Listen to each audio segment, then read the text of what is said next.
Обвинетите очекуваат слобода за кривичните дела од крвавиот упад во законодавниот дом. Ќе имаат рок од 5 дена за да бараат амнестија, откако законот ќе стапи на сила. Ослободувањето за дел од опфатените за собраниските инциденти е пред самиот крај на судскиот процес 27 април. Правниците законот го толкуваат како контроверзен.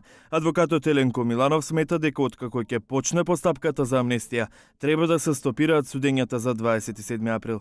Сметам дека во однос на тројцата што ги застапувам, тоа се Љупчо Димовски, Игор Дурловски и Мунир Пепич, овој закон треба и мора да се примени.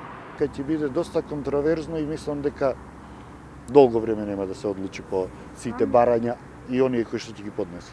Судиката Добрила Кацарска и обвинителката Вилма Русковска не го коментираат законот за амнестија додека не се објави во службен весник.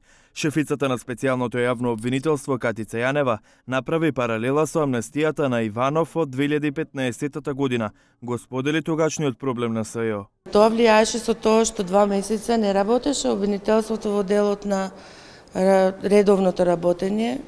Како може да влијае овој закон на редовното јавно обвинителство и на судовите, кои што треба да донесат одлука за 5 дена? Па сигурно ќе влијае, апсолутно, сигурно ќе влијае и оваа амнестија.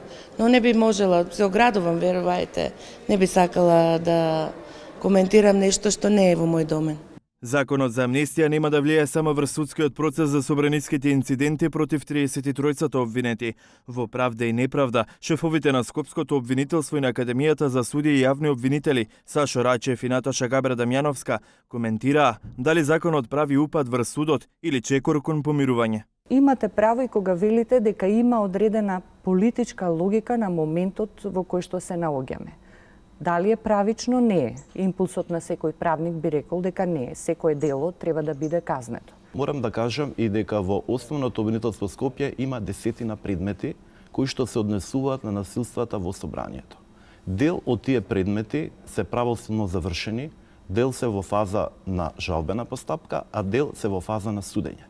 Амнестија нема да има за организаторите, подготвувачите за лицата со фантомки, наоружените, како и за службениците кои ги пречекориле овластувањето. Законот нема да важи ниту за опфатените со кривичното дело, здружување заради непријателска дејност.